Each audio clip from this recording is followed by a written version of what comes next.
अरब सागर के बीच कैम्बे तट पर स्थित है। 150 साल पहले खोजे गए इस मंदिर का उल्लेख महाशिव पुराण के रुद्र संहिता में मिलता है। इस मंदिर के शिवलिंग का आकार 4 फुट ऊंचा और 2 फुट के व्यास वाला है। स्तंभेश्वर महादेव का ये मंदिर सुबह और शाम दिन में 2 बार पल भर के लिए गायब हो जाता है और कुछ देर के बाद उसी जगह पर वापस भी आ जाता है, जिसका कारण अब अरब सागर में उठाने वाले ज्वार और भाटा को बताया जाता है, जिस कारण श्रद्धालु मंदिर के शिवलिंग का दर्शन तभी कर सकते हैं जब समुद्र की लहरें पूरी तरह शांत हो। ज्वार के समय शिवलिंग पूरी तरह से जलमग्न हो जाता है। ये प्रक्रिया प्राचीन समय से ही चली आ रही है। यहाँ आने वाले सभी श्रद्धालु को एक खास पर्चे बांटे जाते हैं, जिनमें ज्वार भाटा आने का समय लिखा होता है। ऐसा इसलिए किया जाता है ताकि यहाँ आने वाले श्रद्धालुओं को परेशानी का सामना न करना पड़े। इसके अलावा इस मंदिर से एक पौराणिक कथा भी जुड़ी हुई है। कथा के अनुसार राक्षस तारकासुर ने भगवान शिव की कठोर तपस्या की। एक दिन शिव जी तपस्या से प्रसन्न होकर प्रकट हुए और वरदान मांगने को कहा। उसके बाद वरदान के रूप में तारकासुर ने शिव से मांगा कि उसे सिर्फ शिव जी का पुत्र ही मार सकेगा, और वो भी 6 दिन की आयु का। शिव जी ने ये वरदान तारकासुर को दे दिया और अंतर्ध्यान हो गए। इधर वरदान मिलते ही तारकासुर तीनों लोक में हाहाकार मचाने लगा, जिससे डरकर सभी देवतागण शिव जी के पास गए। देवताओं के आग्रह पर शिव जी ने उसी समय अपनी शक्ति से श्वेत पर्वत कुंड से 6 मस्तक, 4 आंख और 12 हाथ वाले एक पुत्र को उत्पन्न किया, जिसका नाम था कार्तिकेय। जिसके पश्चात कार्तिकेय ने 6 दिन की उम्र में तारकासुर का वध किया। लेकिन जब कार्तिकेय को पता चला कि तारकासुर भगवान शंकर का भक्त था, तो वो काफी व्यथित हो गए। फिर भगवान विष्णु ने कार्तिकेय से कहा, उस स्थान पर एक शिवालय बनवा दे, इससे उनका मन शांत होगा। भगवान कार्तिकेय ने ऐसा ही किया। फिर सभी देवताओं ने मिलकर वहीं सागर संगम तीर्थ पर विश्वनंद स्तंभ की स्थापना की, जिसे आज स्तंभेश्वर तीर्थ के नाम से जाना जाता है। निष्कलंक महादेव। ये मंदिर गुजरात के भावनगर में कोल्याक तट से 3 किलोमीटर अंदर अरब सागर में स्थित है। रोज अरब सागर की लहरें यहाँ के शिवलिंगों का जलाभिषेक करती है। लोग पैदल चलकर ही इस मंदिर में दर्शन करने आते हैं। इसके लिए उन्हें ज्वार उतरने का इंतजार करना पड़ता है। ज्वार के समय सिर्फ मंदिर का खंबा और पताका ही नजर आता है, जिसे देखकर ये अंदाजा भी नहीं लगाया जा सकता कि समुद्र में पानी के नीचे भगवान महादेव का प्राचीन मंदिर भी है। ये मंदिर महाभारत कालीन बताई जाती है। ऐसा माना जाता है कि महाभारत युद्ध में पांडवों ने कौरवों का वध कर युद्ध जीता था, पर युद्ध समाप्ति के बाद पांडवों को ज्ञात हुआ कि उसने अपने ही सगे संबंधियों के हत्या कर महापाप किया है। इस महापाप से छुटकारा पाने के लिए पांडव भगवान श्री कृष्ण के पास गए, जहां श्री कृष्ण ने पांडवों को पाप से मुक्ति के लिए एक कला ध्वजा और एक काली गाय सौंपी और पांडवों को गाय का अनुसरण करने को कहा और कहा कि जब गाय और ध्वजे का रंग काले से सफेद हो जाए तो समझ लेना कि तुम सबको पाप से मुक्ति मिल गई है।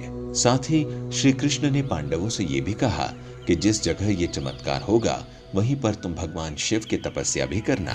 पांचों भाई भगवान श्री कृष्ण के कहे अनुसार काली ध्वजा हाथ में लिए काली गाय पीछे पीछे चलने लगे।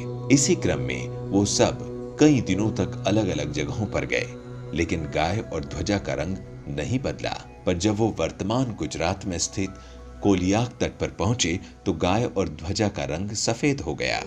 इससे पांचों पांडव भाई बड़े खुश हुए और वहीं पर भगवान शिव का ध्यान करते हुए तपस्या करने लगे। भगवान भोलेनाथ उनकी तपस्या से खुश हुए और पांचों पांडवों को लिंग रूप में अलग अलग दर्शन दिए। वही पांचों शिवलिंग अभी भी वहीं स्थित है। पांचों शिवलिंग के सामने नंदी के प्रतिमा भी है। पांचों शिवलिंग एक वर्गाकार चबूतरे पर बने हुए हैं तथा ये कोलियाक समुद्र तट से पूर्व की ओर 3 किलोमीटर अंदर अरब सागर में स्थित है। इस चबूतरे पर एक छोटा सा पानी का तालाब भी है, जिसे पांडव तालाब कहते हैं। श्रद्धालु पहले उसमें अपने हाथ पांव धोते थे और फिर शिवलिंगों की पूजा अर्चना करते थे। क्योंकि यहाँ पर आकर पांडवों को अपने भाइयों की हत्या के कलंक से मुक्ति मिली थी, इसीलिए इसे निष्कलंक महादेव कहते हैं। भादव के महीने में अमावस को यहाँ मेला लगता है, जिसे भाद्रवी कहा जाता है। प्रत्येक अमावस के दिन यहाँ भक्तों की विशेष भीड़ रहती है। लोगों की ऐसी मान्यता है कि यदि हम प्रियजनों की चिंता की आग शिवलिंग पर लगाकर जल में प्रवाहित कर दें तो उनको मोक्ष मिल जाता है। मंदिर में भगवान शिव को राख, दूध, दही और नारियल चढ़ाए जाते हैं। सालाना प्रमुख मेला भाद्रवी भावनगर के महाराजा के वंशज के द्वारा मंदिर की पताका फहराने से शुरू होता है और फिर यही पताका मंदिर पर अगले 1 साल तक फहराती है। तीसरा, अचलेश्वर महादेव मंदिर। अचलेश्वर महादेव मंदिर नाम से भारत में महादेव के कई मंदिर है, लेकिन राजस्थान के धौलपुर में स्थित अचलेश्वर महादेव मंदिर बाकी सभी मंदिरों से अलग है। ये मंदिर राजस्थान और मध्य प्रदेश की सीमा पर स्थित है, जो चंबल और बीहड़ों के लिए प्रसिद्ध है। भगवान अचलेश्वर महादेव का ये मंदिर इन्हीं दुर्गम बीहड़ों के बीच स्थित है। इस मंदिर का शिवलिंग, जो दिन में 3 बार रंग बदलता है, सुबह में शिवलिंग का रंग लाल होता है, दोपहर में केसरिया और जैसे जैसे शाम होती है शिवलिंग का रंग सांवला हो जाता है।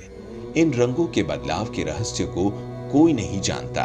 अचलेश्वर महादेव का ये मंदिर भी काफी प्राचीन है, क्योंकि मंदिर का ये इलाका डाकुओं के लिए काफी प्रसिद्ध था, जिस वजह से यहाँ कम श्रद्धालु आते थे। साथ ही यहाँ तक पहुँचने का रास्ता बहुत ही पथरीला और उबड़-खाबड़ था। पर जैसे जैसे भगवान के बारे में लोग जानने लगे, यहाँ पर भक्तों की भीड़ जुटने लगी। इस शिवलिंग की एक और अनोखी बात यह भी है कि इस शिवलिंग के छोर का आज तक पता नहीं चला है। कहते हैं बहुत समय पहले एक बार भक्तों ने शिवलिंग की गहराई को जानने के लिए इसकी खुदाई की, पर काफी गहराई तक खोदने के बाद भी इसके छोर का पता नहीं चला। अंत में भक्तों ने इसे भगवान का चमत्कार मानते हुए खुदाई बंद कर दी। भक्तों का मानना है कि भगवान अचलेश्वर महादेव भक्तों की सभी मनोकामनाओं को पूरा करते हैं। लक्ष्मेश्वर महादेव मंदिर। ऐसा माना जाता है कि इस मंदिर की स्थापना भगवान राम ने खड़ और दूषण के वध के पश्चात अपने भाई लक्ष्मण के कहने पर की थी। लक्ष्मेश्वर महादेव मंदिर के गर्भगृह में एक शिवलिंग है, जिसकी स्थापना स्वयं लक्ष्मण ने की थी। इस शिवलिंग में 1 लाख छिद्र हैं, इसीलिए इसे लक्षलिंग भी कहा जाता है। इस लाख छिद्रों में से एक छिद्र ऐसा भी है जो कि पातालगामी है, क्योंकि उसमें जितना भी जल डालो वो सब उसमें समा जाता है। लेकिन एक छिद्र अक्षय कुंड है, क्योंकि उसमें जल हमेशा ही भरा रहता है। लक्षलिंग पर चढ़ाया गया जल मंदिर के पीछे कुंड में भी चले जाने की मान्यता है, क्योंकि कुंड कभी सूखता नहीं। लक्षलिंग जमीन से करीब 30 फीट ऊपर है और इसे स्वयंभू लिंग भी माना जाता है। और 5वां, बिजली महादेव मंदिर। भगवान शिव के अनोखे अद्भुत मंदिरों में से एक है हिमाचल प्रदेश के कुल्लू में स्थित बिजली महादेव मंदिर। कुल्लू का पूरा इतिहास बिजली से जुड़ा हुआ है। कुल्लू शहर में व्यास और पार्वती नदी के संगम के पास एक ऊंचे पर्वत पर बिजली महादेव का प्राचीन मंदिर है। पूरी कुल्लू घाटी में ऐसी मान्यता है कि ये घाटी ही एक विशालकाय सांप के रूप में है। इस सांप का वध भगवान शिव ने किया था। जिस स्थान पर मंदिर है वहां शिवलिंग पर हर 12 वर्ष बाद आकाश से भयानक बिजली गिरती है। बिजली गिरने से मंदिर का शिवलिंग खंडित हो जाता है। यहाँ के पुजारी खंडित शिवलिंग के टुकड़े को एकत्रित कर मक्खन के साथ इसे जोड़ देते हैं। कुछ समय बाद ही शिवलिंग ठोस रूप में परिवर्तित हो जाता है। इस शिवलिंग पर हर 12 साल में बिजली क्यों गिरती है, इसके लिए आई बटन पर क्लिक कर हमारा वीडियो बिजली महादेव मंदिर में देखिए। तो दर्शकों, ये थी भगवान शिव के 5 रहस्यमय मंदिर की कहानी। इन मंदिरों के अलावा आप भी किसी शिव जी के मंदिर के बारे में जानते हैं तो हमें कमेंट करके बताइए। अगर आपको वीडियो बहुत अच्छी लगी तो ज्यादा से ज्यादा लाइक और सब्सक्राइब करें। साथ ही ऐसे और भी आध्यात्मिक वीडियोस के लिए हमारा YouTube channel the divine tales को अभी सब्सक्राइब करें।